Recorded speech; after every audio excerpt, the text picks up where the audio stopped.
क्या ये इस कोरोना की वजह से परेशान नहीं है या महंगाई की वजह से परेशान है? क्योंकि हमारे साथ हैं अभी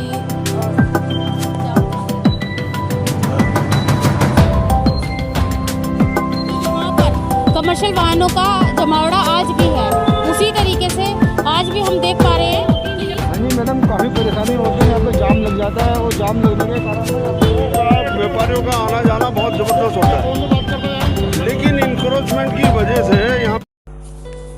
welcome back my YouTube channel. मैं गीता शर्मा आज आपके सामने फिर एक सच्ची घटना लेकर हाजिर हूँ। जी, ये एक ऐसी घटना है जिसे सुनकर शायद आप खाना भी ना खाएं, और ये एक ऐसी घटना है जिसे सुनकर आप अपने छोटे बच्चों को घर से बाहर ना जाने दें। जी हाँ,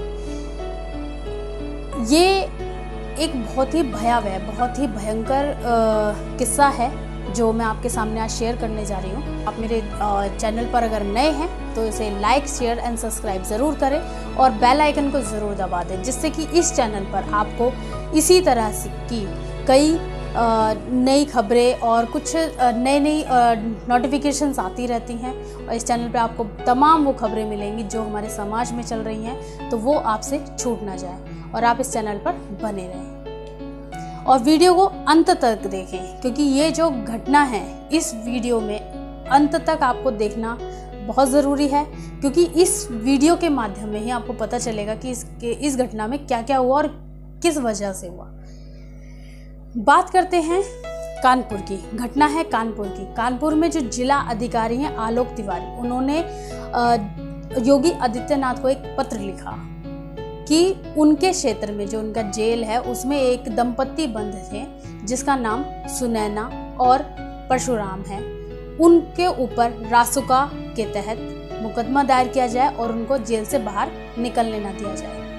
जब यह पत्र योगी आदित्यनाथ जी को मिला, उन्होंने इस घटना का संज्ञान लिया और उन्होंने उन दोनों दंपत्तियों पर रासुका दायर कर दी। रासुका के तहत मुकदमा दायर किया। जी हाँ, ये घटना क्या है, आखिर रासुका ऐसे क्या हुआ जो इन दोनों दंपत्तियों पर रासुका दायर करनी पड़ी। बात करते हैं उस समय की। घाटमपुर एक गांव है जो कि छोटा जिला है, वहाँ की ये घटना है। गांव में सभी लोग 14 नवंबर 2020 में सभी लोग दिवाली की तैयारियों में लगे हुए थे, लेकिन एक परिवार था जो अपनी छोटी बच्ची, जो 6 साल की बच्ची है, उसे ढूंढने में लगा हुआ था, जिसकी वजह से पूरा गांव ही उस बच्ची को ढूंढने लगा। पुलिस को इत्तला की गई, पुलिस भी इस मामले में शामिल हुई और पुलिस भी बच्ची को ढूंढी। पूरी रात बच्ची को ढूंढने के बाद भी वो बच्ची का कुछ पता नहीं चला पाया। अगले दिन जब उनके जो पिता, जो बच्ची जो खो गई थी, उसका जो पिता है, वो जब जंगल की ओर गए, उन्होंने वहाँ पर जब खेतों की तरफ गए तो वहाँ पर एक मंदिर है, काली मंदिर है।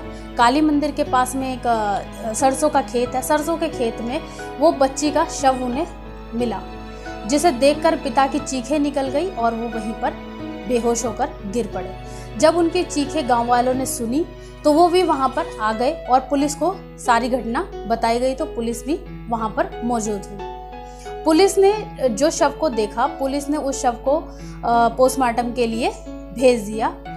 पोस्टमार्टम की जो रिपोर्ट आई, उस रिपोर्ट को सुनने के बाद वहां गांव में जितने भी लोग थे उन सभी के पैरों तले जमीन खिसक गई, क्योंकि रिपोर्ट में था बच्ची के साथ दुष्कृत्य किया गया था और उस बच्ची के फेफड़े, दिल और लीवर को निकाल लिया गया था। इतनी भयंकर ये घटना हुई थी कि उस बच्ची के ये जो बॉडी पार्ट्स है, जो उसका दिल है, उसका फेफड़े हैं और उसका जो लीवर है, उस तीनों चीज़ों को निकाल लिया गया। जब पुलिस ने ये देखा और उसके बाद उन्होंने जब छानबीन शुरू करी, पहले पुलिस ने छानबीन में